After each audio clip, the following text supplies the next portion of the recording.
From shelters to food pantries, the Society's special works help to transform countless lives across America every day.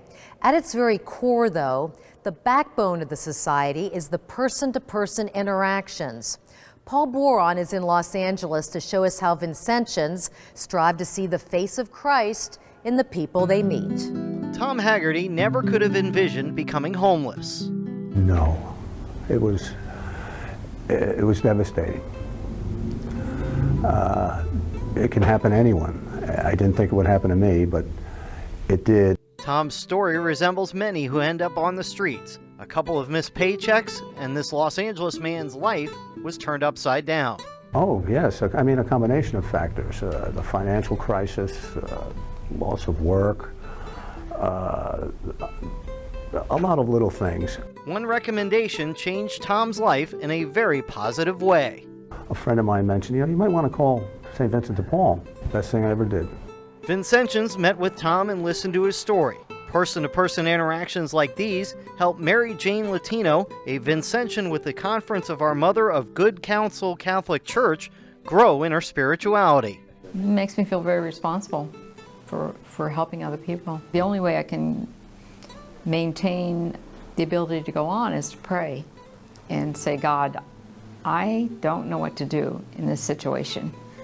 Please enlighten me. Vincentian Shirley Coburn with the Conference at Holy Name of Jesus Catholic Church says being a good listener is critical to her Vincentian life. This is the only way we can process their needs and help them to build their lives to continue and not to need.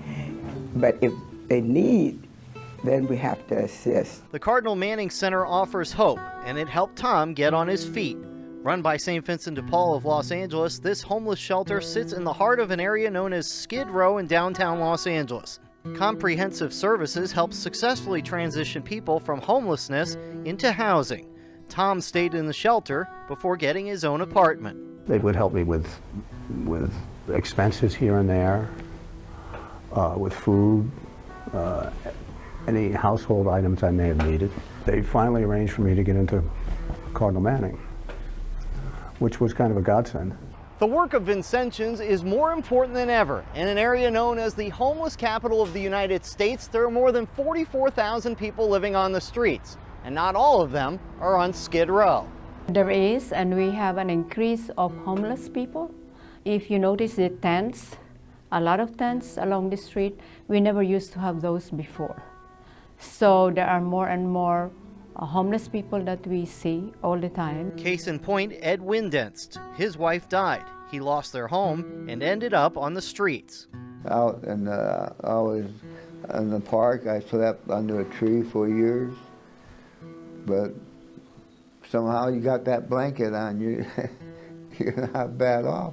Ed's faith sustained him through many difficult days. I thought God would have a way for me, but he had a way for me, homelessness, to learn that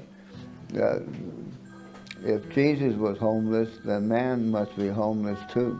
Claire says she feels good the Society helps Ed and neighbors in need with meals and other assistance. I feel very, very happy and that I can do something for those people, because maybe that's the only good meal that they have. Ed is in a nursing home now. He's grateful for the roof over his head. Well, the more I believe in it and go through it, the more I think how wonderful it is that people care. Vincentians say they get back so much more than they're able to give. Helping someone is very, very much rewarding. Based upon, we see God's face in each and every one that we serve. It's been rewarding because, you feel like you're doing something worthwhile. Tom knows he made the right call when he swallowed his pride and reached out for a helping hand. I thank God every day that I was able to get in touch with St. Vincent de Paul, because that saved my life. Tom's experience brought him closer to God. So much so, he joined the society as well. They helped me get me on my feet. I recovered. I have housing right now.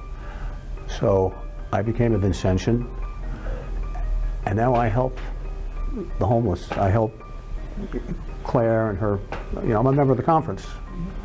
So I help out where I can now, and that's very satisfying. Once helped, now the one helping, Tom's happy for the change of direction. It was pretty grim, but I can't say enough about the Society of St. Vincent de Paul. The manifesto, no act of charity is foreign to us, and that's very true. As is Society founder Blessed Frederick Ozanam's vision of the Society, serving as a network of charity encircling the world. For Our Faith in Action, today's Society of St. Vincent de Paul, I'm Paul Boron.